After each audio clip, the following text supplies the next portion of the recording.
Assalamualaikum warahmatullahi wabarakatuh. Alhamdulillah alladzi bi ni'matihi tatimmus shalihat. Tak terasa kita sudah melewati pertengahan bulan Ramadan. Semoga Allah menerima yang lalu dan memudahkan yang akan datang. Baginya segala pujian, baginya segala pujaan, karena segala yang indah dari Allah dan yang buruk dari kita. Allahumma salli wa sallim ala sayyidina wa maulana Muhammadin wa ala alihi wa ashabihi ajma'in. Ya Allah, semoga salat dan salam senantiasa Engkau curahkan untuk hamba kekasih-Mu, untuk baginda Nabi kita Muhammad alaihi salatu wassalam, untuk keluarga beliau, untuk para sahabat beliau dan orang-orang yang mencintai beliau. Amma ba'd, ahibati fillah, dosa itu melekat dengan manusia. Maksiat itu bisa menjadi tabiat. Kesalahan sudah suratan. Namun bukan berarti kita membiarkan dosa demi dosa terus kita lakukan. Rasulullah Shallallahu Alaihi Wasallam pernah mengatakan, "Lau lam tudhnibu, la dhahaballahu bikum, wa la jaa biqaumin akharin yudhnibun, fayastaghfiruna Allah fayaghfir lahum." Andai kata kalian tidak berbuat dosa, niscaya Allah akan mengusir kalian. Allah akan mendatangkan generasi yang baru. Yang generasi ini berbuat dosa. Yang generasi ini melakukan kesalahan. Berbuat kemaksiatan. Bas, sampai di sini hadisnya enggak. Lanjutannya, kemudian generasi yang melakukan maksiat ini memohon ampun kepada Allah Azza wa Jalla. Lalu Allah mengampuni mereka. Dosa itu menjadikan kita tidak ujub dengan perbuatan kita. Dosa itu mengingatkan kita kalau kita manusia. Karena kadang-kadang orang tanya, kenapa Ustaz? Apa hikmahnya orang itu kok pasti berbuat dosa? Ya agar engkau gak sombong. Agar engkau tahu diri. Bahwa engkau adalah manusia biasa. Dan agar engkau memohon ampun kepada Allah Azza wa Jalla. Ahibati fillah, Ramadan tiba. Bahkan sudah separuhnya berlalu. Membawa banyak kebaikan. Bulan yang penuh dengan berkah. Engkau bisa bayangin berkah Ramadan. Semua kebaikan ada di bulan Ramadan.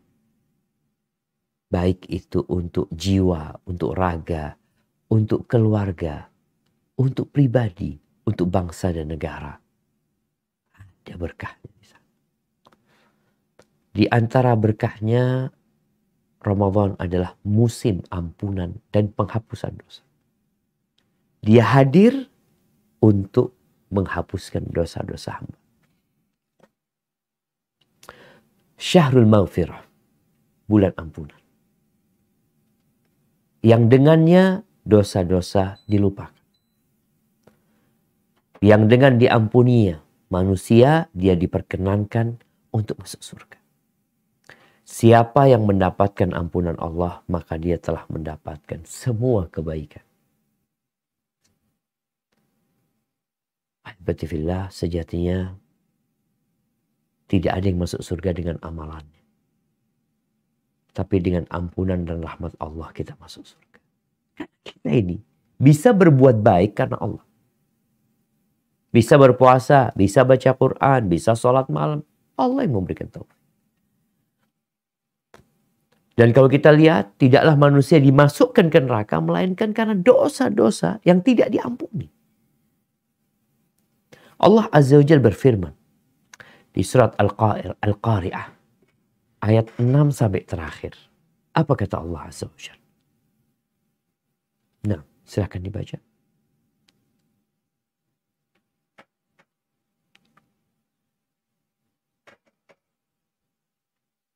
Nah, mana qari'nya?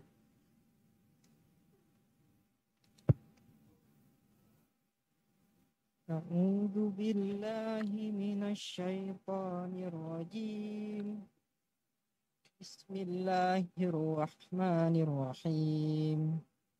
Fa amma man thaqulat mawazinuhu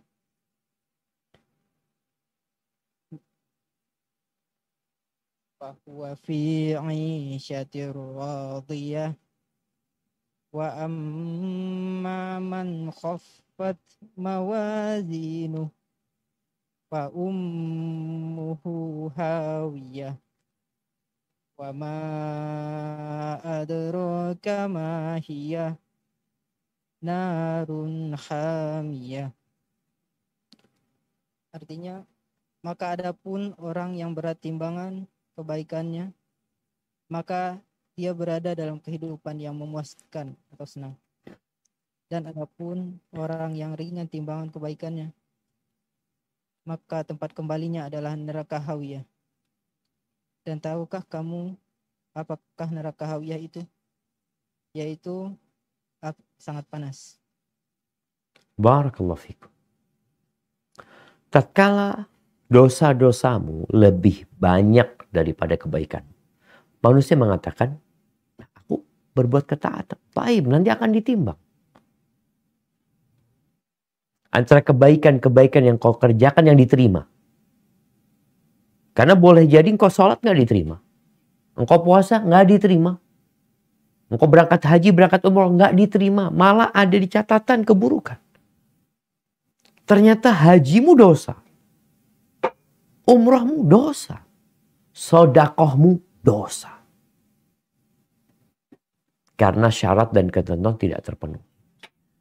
Maka Allah sebutkan, adapun orang yang berat timbangan kebaikannya, maka surga.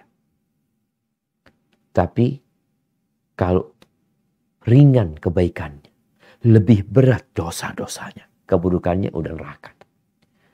Maka hibati fillah, bicara dosa, maka dosa ini menjadi penyebab segala bala. Sampai COVID-19 karena dosa. Bencana-bencana yang datang, yang turun, juga karena dosa. Hanya Allah banyak memaafkan kita. Dosa itu mewariskan kegelapan dan kegalauan serta kesepian di dalam jiwa. Maka dosa itu melahirkan dosa. Kenapa ada orang yang akhirnya harus nyabu-nyabu? Dia harus ke tempat maksiat. Karena itu anak keturunan dosa yang dia kerjakan. Dosa itu menghalangi hamba dari Tuhannya. Tatkala orang-orang bisa berpuasa, dia nggak bisa puasa. Ada apa sama engkau? Anak kecil bisa puasa. Ada anak umur 7 tahun puasa sampai maghrib. Umur 10 tahun puasa sampai maghrib. Engkau 25 tahun, gagah perkasa, nggak bisa puasa. Kenapa? Ada anak-anak yang sholat malam. Sholat tarawih sampai tuntas. Anak-anak yang sukanya main. Engkau yang sudah tua, kenapa nggak bisa sholat? Ada orang yang alhamdulillah bisa baca Quran sampai hatam. Engkau nggak bisa. Ada apa? Maka hibati fillah, hendaklah kita sadar bahwa dosa ini bencana. Bagi yang ingin diampuni dosa-dosa, maka Ramadan hadir untuk mengampuni dosa-dosa kita. Cuma engkau memang cari pengampunan apa enggak? Atau engkau merasa nyaman dengan dosa-dosa? Setan dibelenggu, engkau jadi setan. Neraka dikunci, engkau dobrak. Maksa masuk neraka. Surga dibuka, nggak mau masuk surga. Bagi yang ingin diampuni dosa-dosanya di bulan Ramadan ini, ada beberapa hal yang perlu diperhatikan. Yang pertama, puasa. Tapi tidak sembarang puasa. Puasa yang khusus. Puasa yang istimewa. Dari Abu Hurairah radhiyallahu anhu, dari Nabi Sallallahu Alaihi Wasallam, beliau bersabda, "Man sama Ramadan imanan wahtisaban, ghufira lahu ma taqaddama min dhanbi." Barang siapa yang berpuasa di bulan Ramadan, imanan wahtisaban, karena beriman, bukan karena kepingin sehat, bukan karena ikut-ikutan, bukan karena tradisi dan budaya, bukan karena kebiasaan, tapi karena iman. Dia percaya Allah mewajibkan puasa atas dirinya. Dia percaya puasa Ramadan salah satu rukun Islam. Dia percaya bahwa dia termasuk yang diwajibkan berpuasa di bulan Ramadan. Wahtisaban, dan dia berharap pahala. Dia mencari sesuatu. Emangnya orang Islam tatkala nggak makan, nggak minum, nyari apa? Ada sesuatu yang dia cari. Surga Allah Azza wa Jalla. Keridhaan Allah.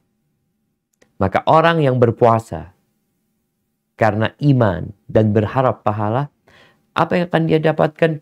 Ghufira lahu ma taqaddama min dhanbi. Maka diampunkan dosa-dosa dia yang lalu. Diampuni. Rawahul Bukhari. Jadi, antum mau nggak diampuni? Maka benerin puasa.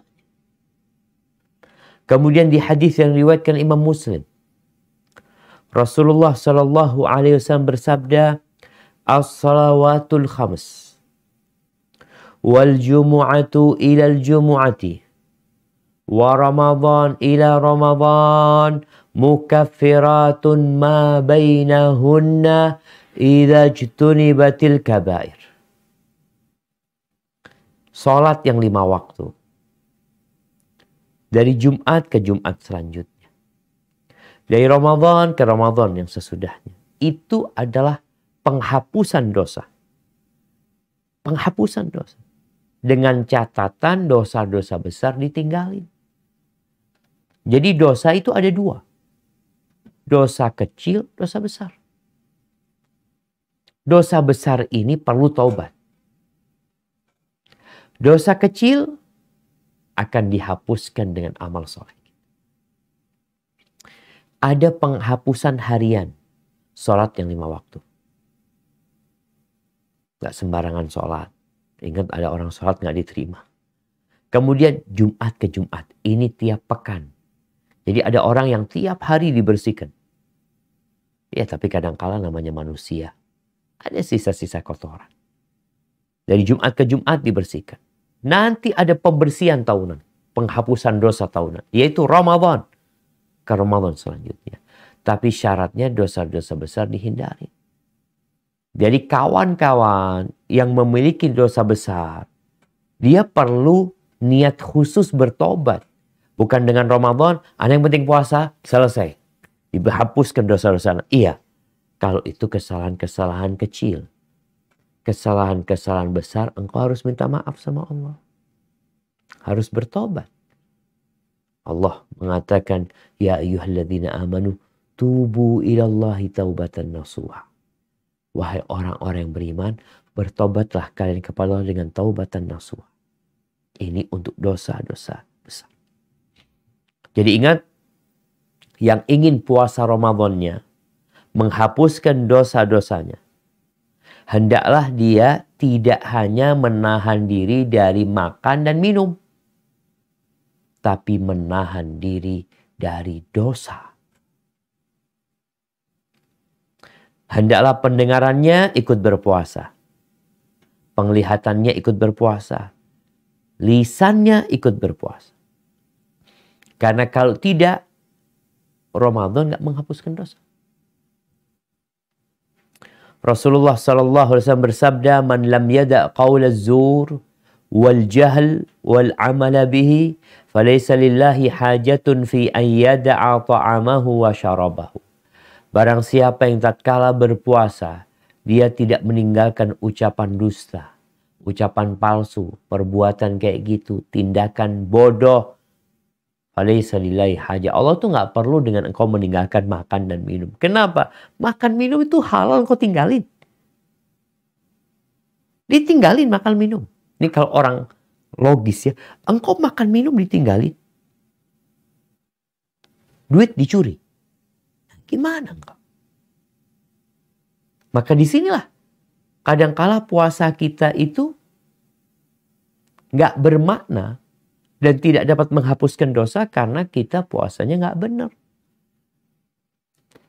Kemudian Nabi SAW mengatakan, Rubba sa'imin hadzuhu min siyamihi al-ju' aw laysa lahu min siyamihi illa al-ju' wal atash. Betapa banyak orang yang berpuasa tapi tidak mendapatkan hasil kecuali lapar dan haus. Jadi perbuatan pertama, kalau ingin dihapuskan, diampuni dosa-dosanya, puasa yang benar. Bukan sekedar puasa. Yang kedua, sholat tarawih. Sholat malam. Dalam hadis riwayatkan Imam Bukhari. Dari Abu Hurairah radhiyallahu anhu, dari Nabi sallallahu alaihi wasallam bersabda, Man qama ramadhana imanan wa ihtisaban, ghufira lahu ma taqaddama min dhanbi. Barang siapa bangun, berdiri, sholat di malam-malam Ramadan. Imanan wahtisaban. Sama syaratnya. Syarat dan ketentuan berlaku. Yaitu karena beriman. Karena sebagai hamba Allah. Dia diperintahkan untuk mentaati perintah Allah. Ihtisaban dan dia berharap pahala dari Allah. Sebagaimana teman-teman yang kerja di rumah sakit berharap sesuatu. Emangnya kerja ninggalin rumahnya. Gak kepingin apa-apa. Meninggalkan kesenangannya gak kepingin apa-apa. Tentulah kepingin sesuatu. Maka sholat tarawih pun tolong.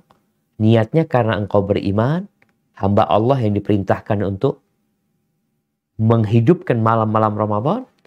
Dan yakin dengan pahala yang Allah sediakan. Aku berharap. Berharap surga Allah. Orang yang kayak gini. Ghufira lahu ma taqaddama min dhanbi. Maka dosa-dosa dia yang lalu akan diampuni. Bayangin. Kekuatan penghapusan dosa dia dan pengampunan. Dia puasa, malamnya sholat. Tapi sholatnya yang benar juga. Karena Nabi SAW mengatakan, Rubba qaimin, hadzuhu min qiyamihi as-sahar. Banyak orang yang sholat malam, tapi nggak dapat apa-apa kecuali capek, begadang, lelah. Kenapa? Karena niatnya nggak benar. Atau karena dia terburu-buru sehingga syarat rukun dan ketentuan tidak dipenuhi. Cuma dapat capek. Maka tolong tatkala kita memahami fadilah sebuah amalan. Bukan hanya dikerjakan aja. Tapi dipikirkan.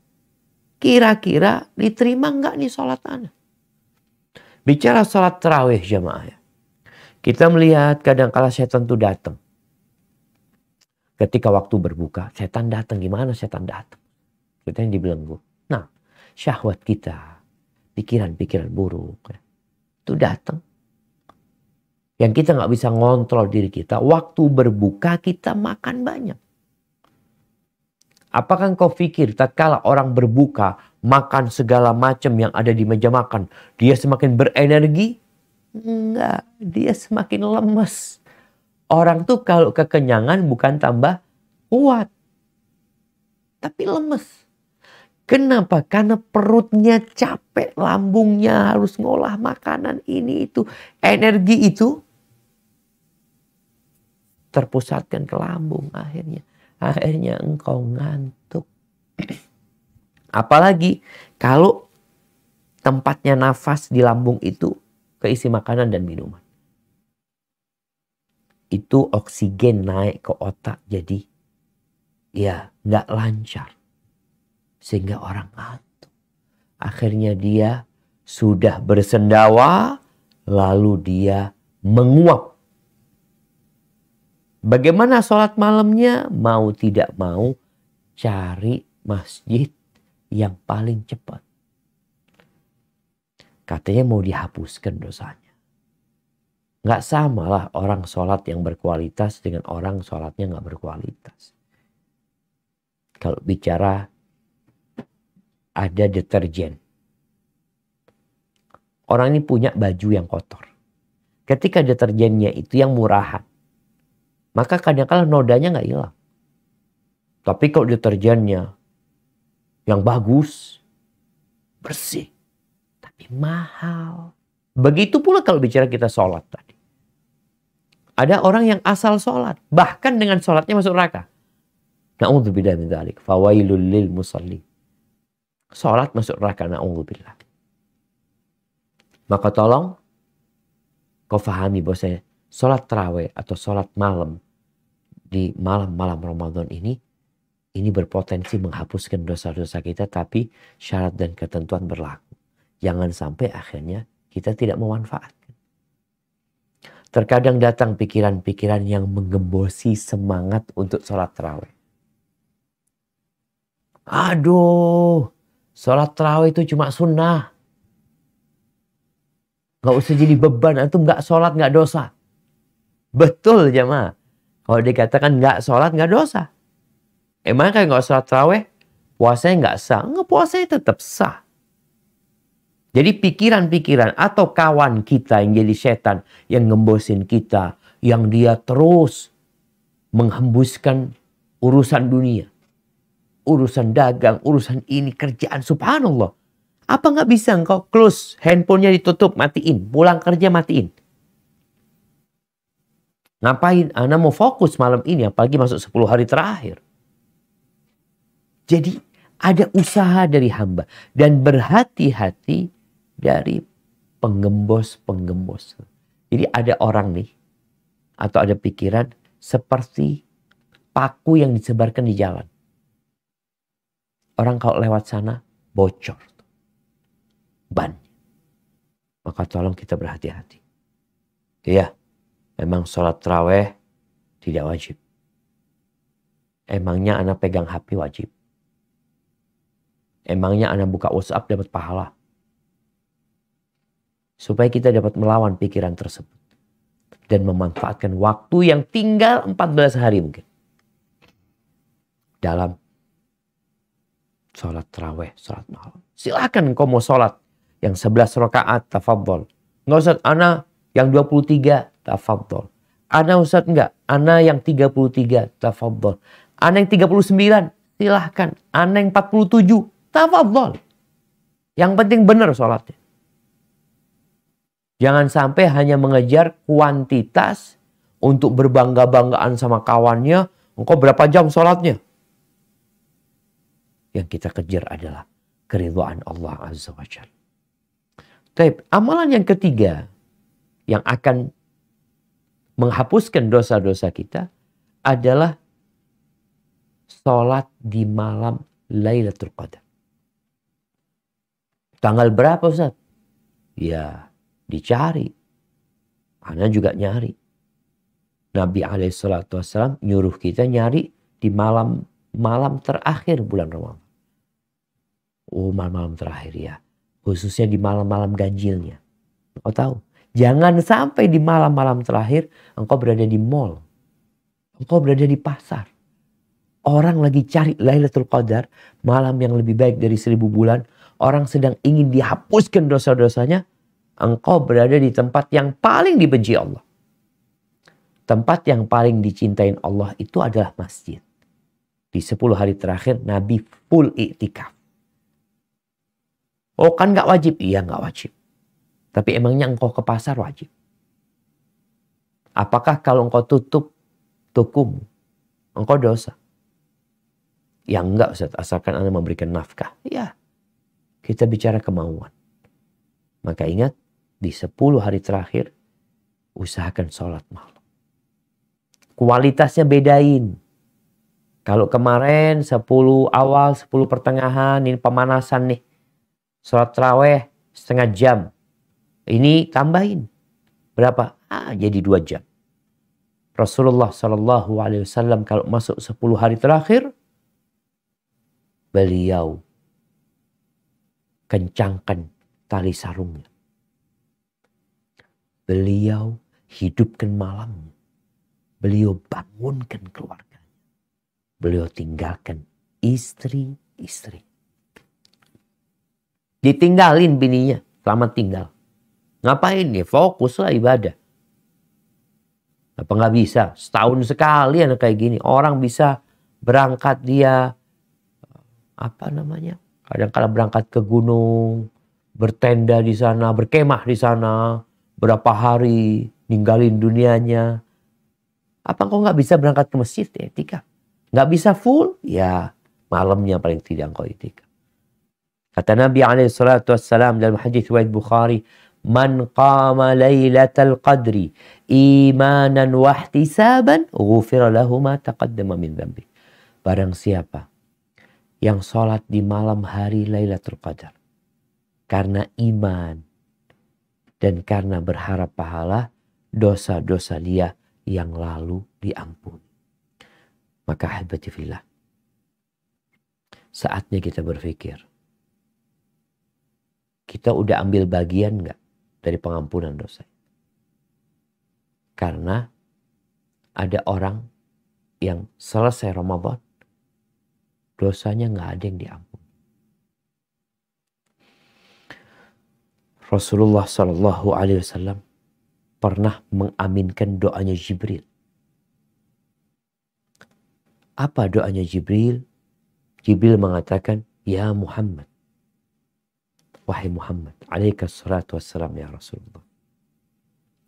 Man adraka syahra Ramadan, famata walam yughfar lahu, fa'adkhalahu an-nar fa'ab'adahu Allah." Faqultu amin. Barang siapa yang mendapatkan bulan Ramadan, ini bulan Ramadan, dibukanya pintu surga, ditutupnya pintu neraka, dibelenggunya setan, diampuninya dosa-dosa, dilipat gandakan pahala, ada malam yang lebih baik dari 1000 bulan. Dia hadir di bulan Ramadan, di bulan yang penuh dengan kebaikan dan penghapusan dosa, mati gak diampuni dosa-dosanya. Neraka tempat dia. Semoga dijauhkan dari segala kebaikan nih orang. Fakultu amin, aku katakan amin. Ya pantas Nabi mengaminkan doa ini. Orang yang dikasih kesempatan oleh Allah Azza wa Jal untuk membersihkan dirinya, tidak seperti di 11 bulan yang lainnya. Kemudian Allah sediakan malam yang lebih baik dari 1000 bulan. Mungkin dia punya masa muda yang hilang dalam dosa. Dia punya masa muda yang penuh dengan kemaksiatan. Dia punya masa muda yang jangan ditanya lagi. Hampir tidak ada satupun dosa kecuali dia kerjakan. Masuk bulan Ramadan, nggak dapat tuh Lailatul Qadar yang lebih baik dari 1000 bulan. Seharusnya kau berpikir bagaimana ana menggantikan masa muda yang hilang. Waktu-waktu luang yang pergi dengan dosa. Dengan bersemangat beribadah.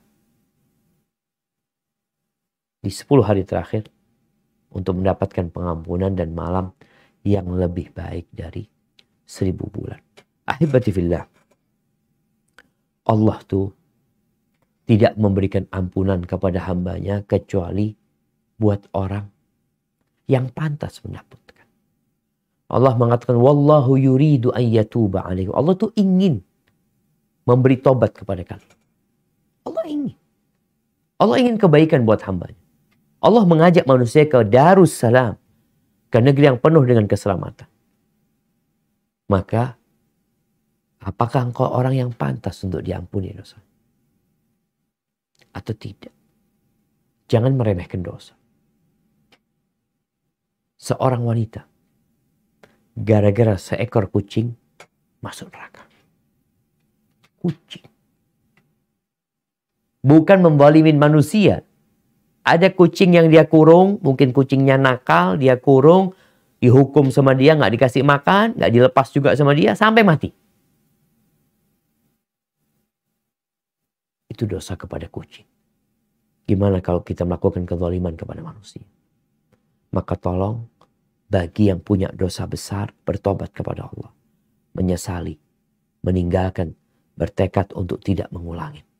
Kalau dosa itu berhubungan dengan manusia, kezaliman yang kita lakukan kepada manusia, maka minta maaf, minta dihalalkan. Kemudian perbanyak istighfar. Perbanyak istighfar. Khususnya di waktu sahur. Jangan sampai engkau ditipu sama tontonan-tontonan yang membuat engkau kehilangan waktu terindah dalam hidup. Orang-orang cerdas itu adalah orang yang beramal, berbuat untuk yang setelah kematian. Dia suka mengevaluasi diri. Adapun orang-orang bodoh adalah orang-orang yang mengikuti hawa nafsunya. Lalu berangan-angan, Allah Maha Pengampun, Allah Maha Pengasih.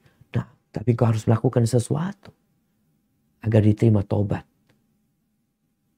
Agar kau diampuni dosa-dosa. Namun jangan pernah putus asa.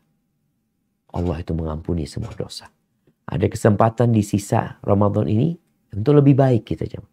Yang kemarin mungkin gak puasa, udahlah puasa. Taubat sama Allah. Yang kemarin gak sholat tarawih, kembali sholat tarawih. Yang gak punya rencana di 10 hari terakhir, bikin rencana. Insya Allah Allah Azza wa Jalla akan memberikan taufik kepada kita. Hadza wallahu a'lam bishawab. Itu mungkin yang dapat Anda sampaikan. Kurang lebihnya mohon maaf. Mungkin kita masuk ke sesi tanya jawab. Anda kembalikan ke moderator. Jazakumullahu khair.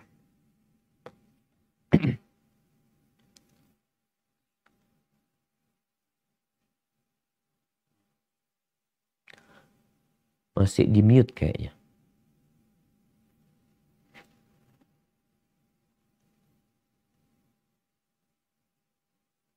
Barakallahu fiik ya Ustadz. Terima kasih atas sharing informasinya, sharing ilmunya yang telah diberikan pada kami semua. Mudah-mudahan kami bisa menerima ilmu ini dengan baik. Baik, untuk sesi berikutnya langsung saja kita kepada sesi tanya jawab. Sudah ada pertanyaan melalui chatroom. Pertanyaan pertama adalah bagaimana dengan kami wanita yang sedang haid? Amalan apa saja yang bisa dilakukan pada 10 malam terakhir, Ustaz? Fadal. Nah, barakallahu fikum. Ya, kalau bicara amalan apa saja yang dapat dilakukan oleh wanita yang sedang datang bulan. Semua amal kebajikan. Semua amal kebajikan. Kecuali yang memang nggak bisa disebabkan haid. Perempuan yang haid itu nggak boleh apa sih? Iktikaf nggak boleh. Tapi nggak bisa iktikaf. Sholat nggak sholat dia. Puasa nggak. Yang lainnya boleh. Sodako. Bikin berbuka buat orang yang puasa. Istighfar. Minta ampun sama Allah. Zikirnya dikencengin. Baca subhanallah wa bihamdihi. Subhanallahil azim. 2 kalimat yang ringan di lidah. Yang berat di timbangan. Yang dicintai oleh Allah Ar-Rahman. Kemudian baca Quran. Menurut pendapat yang rajih, perempuan yang datang bulan diperbolehkan membaca Al-Quranul Karim. Tapi tidak dengan menyentuh mushaf. Lebih baik ketika dia murajaah hafalannya. Ini yang perlu dilakukan wanita. Tentunya semua itu butuh perencanaan. Karena kadangkala di 10 hari terakhir ini, ya perempuan itu ada kewajiban-kewajiban yang harus dia kerjakan. Melayani suami, bikin berbuka, sahur, kadangkala bikin kue untuk Idul Adha. Kadangkala bingung mikirin gimana baju barunya anak-anak. Maka Anda di 10 hari terakhir ini kalau bisa acara-acara yang bisa dipending atau bisa disegerakan, segerakan. Bicara makan untuk berbuka, untuk sahur. Alhamdulillah sekarang ada frozen food. Udah beli frozen food. Apa yang bisa langsung matang. Kalau bisa masak nanti tinggal manasin. Silakan. Kalau enggak tetap masak tapi tidak mikir lagi seperti awal Ramadan harus makan ini, makan itu. Enggak lah. Nabi SAW itu bukanya apa sih? Sahurnya apa sih? Dalam kondisi bukanya seperti itu, sahurnya seperti belum bisa sholat malam. 1 rakaat 5 juz. Allahu Akbar. Maka Anda rasa bagi para wanita hendaklah mengkondisikan. Kemudian handphonenya, dikurangin penggunaan handphone. Benar-benar jamaah menyita waktu dan perjuangan ya. Anda itu, na'udzubillah min kalimat. Anda itu suka nonton berita. Iya, kepingin tahu apa yang terjadi. Tapi Ramadan Anda usahakan gak ada. Maaf. Bas. Kita tahan diri. 10 hari terakhir kalau bisa, berita-berita apalagi film, orang yang suka nonton film, mendengarkan musik, na'udzubillah, berhenti semuanya. Kalau bisa juga WhatsApp atau Telegram, udahlah 10 ini minta maaf sama kawan-kawan. Ada beberapa ustadz Masya Allah ketika masuk 10 hari terakhir, dia mohon maaf. Mohon maaf ya, anak off dulu ya di sini. Insya Allah jumpa lagi di bulan Syawal. Kita harus mengkondisikan. Kalau enggak ya Ramadan tahun ini kayak tahun lalu lagi. Kita harus ambil pelajaran dari tahun lalu supaya Ramadan ini lebih baik dan kita diampuni dosa-dosanya. Hadza wallahu a'lam bissawab. Barakallahu fiik ya Ustaz.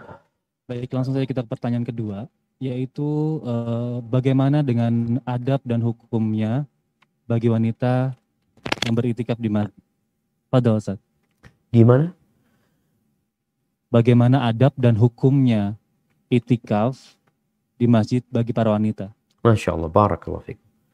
Nah, ahibati fillah, sebenarnya tidak banyak perbedaan ya antara laki-laki dan wanita dari sisi hukum iktikaf di masjidnya. Perempuan pun kalau yang mau iktikaf silahkan. Memang laki-laki lebih dianjurkan lagi. Namun perempuan tidak semuanya mampu iktikaf. Karena perempuan punya kewajiban yang harus dia kerjakan. Dia sebagai seorang istri, maka dia harus melayani suaminya. Kalau dia mau iktikaf, harus izin sama suaminya. Dia sebagai seorang ibu, dia harus mendidik anak-anaknya. Jangan kemudian gara-gara ingin dapat fadilah iktikaf dan meraih Lailatul Qadar, dia menelantarkan kewajiban dia sebagai seorang istri, kewajiban dia sebagai seorang ibu. Ini adab yang perlu diperhatikan. Wanita untuk meraih Lailatul Qadar nggak harus iktikaf. Semoga dia melayani suaminya, melayani anak-anaknya, mendidik anak-anaknya. Itu pun akan mendapatkan pahala yang besar di sisi Allah. Ketika dia lakukan di malam-malam Lailatul Qadar. Atau di malam yang di situ Lailatul Qadar. Maka bagi para wanita, itu beberapa yang perlu diperhatikan. Jadi kalau dia mau iktikaf harus izin. Beda sama laki-laki, kecuali seorang perempuan janda, gak punya siapa-siapa, dia berangkat. Gak punya anak juga. Lalu ketika di masjid, fokus ibadah. Kalaupun ngobrol ada perlunya silahkan. Jangan sampai ba'da tarawih yang ada majelis ngobrol. Terus ngobrol sambil makan ini itu. Apa bedanya di masjid sama di rumah? Di masjid engkau itu hendak mengurangi aktivitas duniawi untuk sibuk dengan akhirat. Kemudian tatkala wanita datang bulan maka dia wajib keluar dari masjid. Terus ya nanti kalau dia mau lanjutkan lagi ya ketika bersih dia lanjut lagi. Tapi kalau enggak dia mau pulang ya silahkan sudah. Artinya dia enggak melanjutkan iktikafnya. Itu beberapa adab yang perlu diperhatikan. Hadza wallahu a'lam bissawab.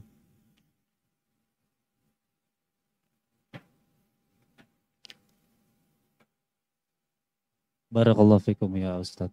Baik, untuk pertanyaan selanjutnya adalah ada dari jamaah laki-laki. Bagaimana cara membayar puasa yang ia batalkan ketika dulu saat masih muda? Nah, Fadhal Ustaz. iya.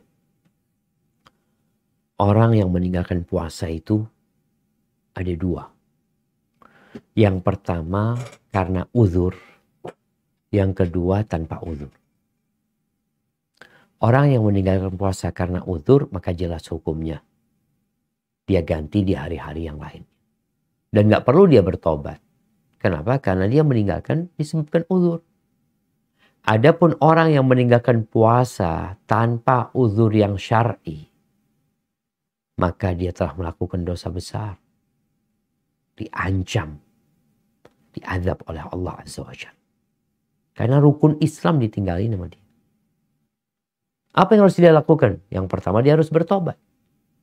menyesali, meninggalkan, bertekad untuk tidak mengulang. Apakah dia wajib mengganti puasa yang dia tinggalkan dengan sengaja? Ada dua pendapat para ulama. Satu mengatakan wajib. Walaupun kita tahu itu dosa yang mungkin gak diterima puasa dia. Sebagaimana orang yang tidak sholat, kemudian dia mau mengganti sholatnya di luar waktunya, gak diterima. Tapi itu sebagai hukuman buat dia, sehingga dia wajib menggantinya. Pendapat yang kedua, dia gak mengganti, tapi dia bertobat dengan taubat nasuha, lalu memperbanyak puasa-puasa sunnah. Jadi mungkin engkau silahkan kau perbanyak puasa Senin Kamis, diniatkan qadha kalau memang Allah menerima hal itu. Ini kalau benar-benar kau bertobat kepada Allah Azza wa Jalla. Na'udzubillah. Nah, barakallahu fikum, silahkan. Barakallahu fikum ya Ustaz. Untuk pertanyaan selanjutnya, Assalamualaikum Ustaz, izin bertanya, apakah pada pertengahan Ramadan kita disyariatkan untuk membaca kunut witir, dan bagaimana kalau tidak membacanya? Barakallahu fikum. Ya, masalah kunut witir, ada khilaf di antara para ulama ya. Sebagian tidak mensyariatkannya, tidak mensunnahkannya.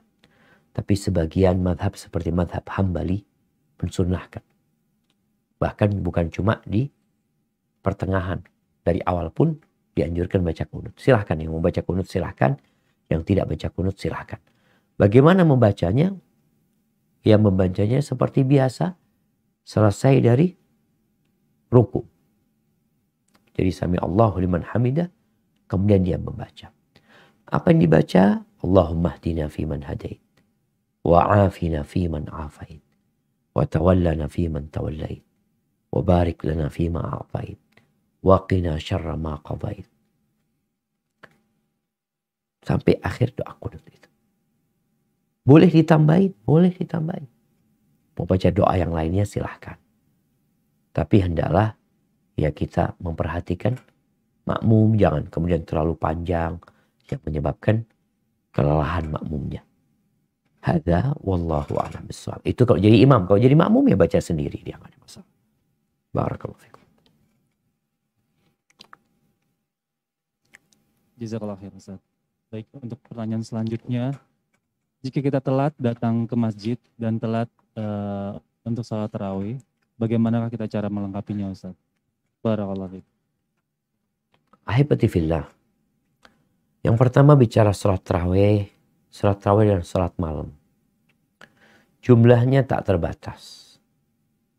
Boleh engkau salat 3 rakaat, boleh 5, boleh 7, boleh 9, boleh 11.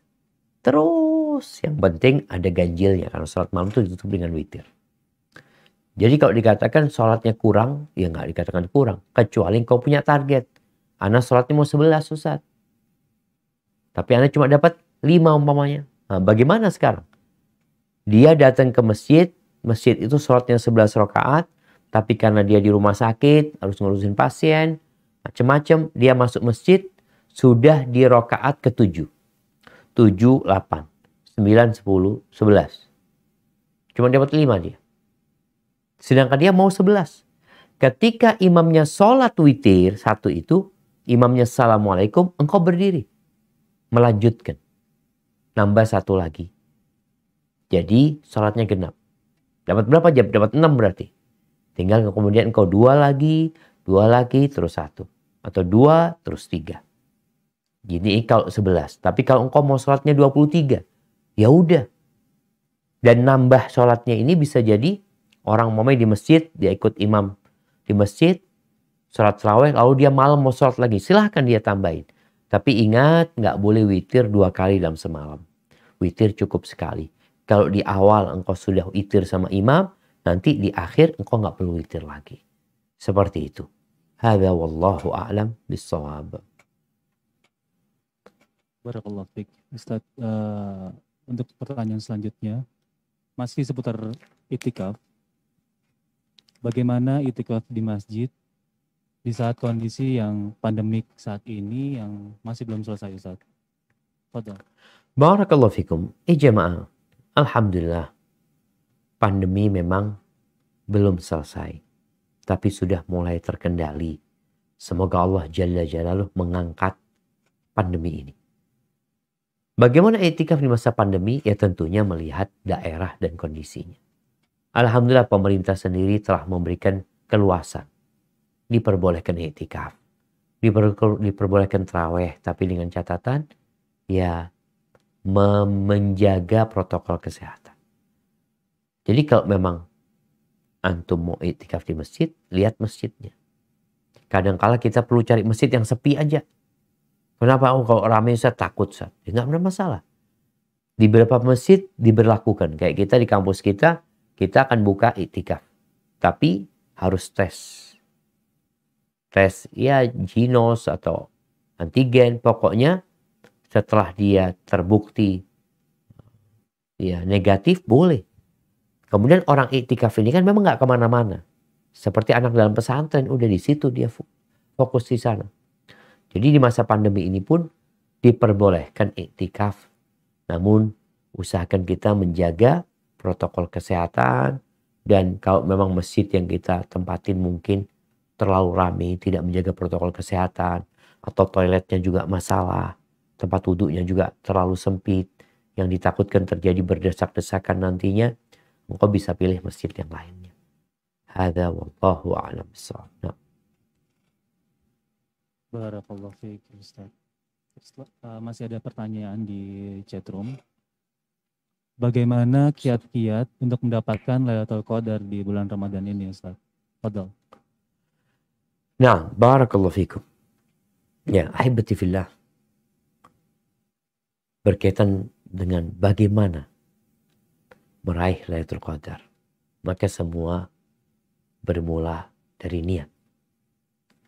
Seorang yang akan mendaki gunung. Yang dia akan daki adalah Gunung Semeru. Dia tahu Semeru ini terjal, tinggi, dingin. Dia akan hitung berapa biaya yang harus dia keluarkan untuk sampai ke umpamanya Gunung Semeru. Kemudian untuk naik itu berapa jam. Dia perlu bekal. Dia perlu pemandu. Mungkin dia juga perlu jaket. Macam-macam dia perlukan. Kalau orang ini mengatakan, saya mau mendaki Semeru. Kapan? Besok insya Allah. Oh Masya Allah. Ternyata dia nggak siap-siap. Benarkah dia mau mendaki Semeru? Bohong. Mana kok nggak siap-siap? Begitu pula dengan yang ingin meraih Lailatul Qadar. Kiat-kiatnya yang pertama niatkan. Dan setelah engkau niat lanjut kepada tahapan yang kedua. Mempersiapkan. Persiapkan.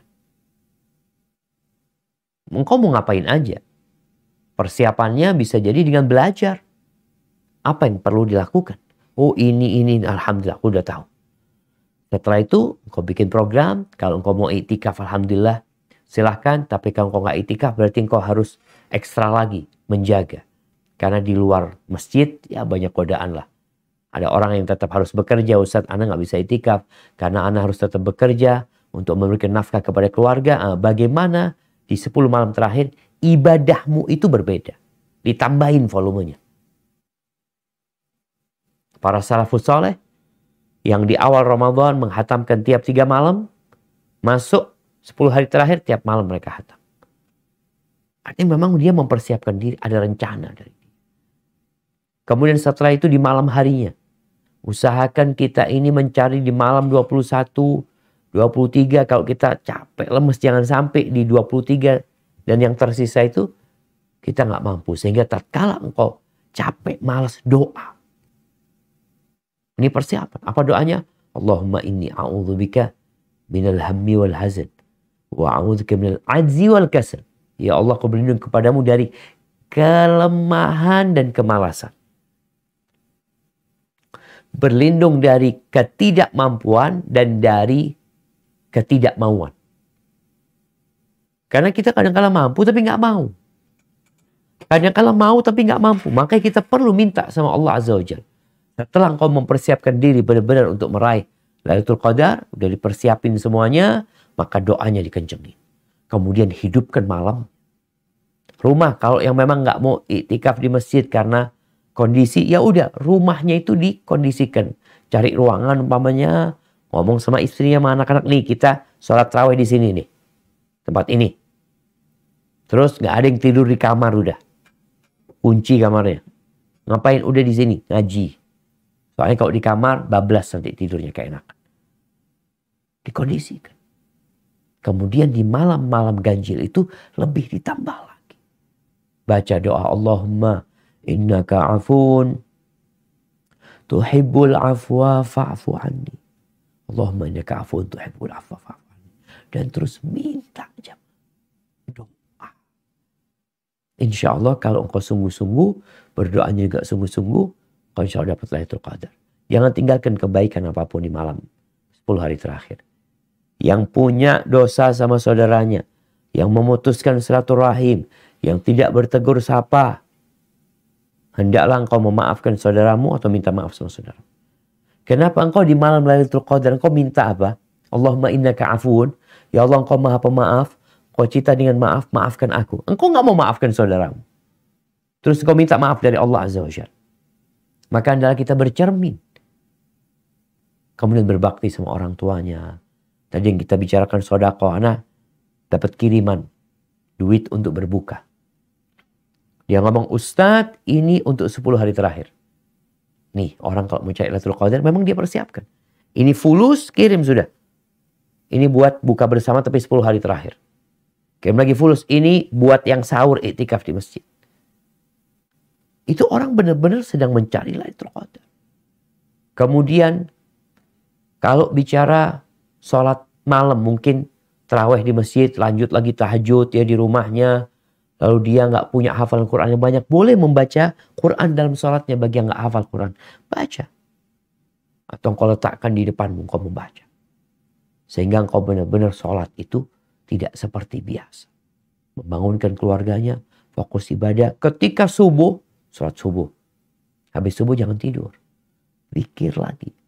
Sampai fajar terbit. Setelah itu engkau mau istirahat, istirahat. Semoga Allah memberikan Lailatul Qadar kepada kita semuanya. Barakallahu.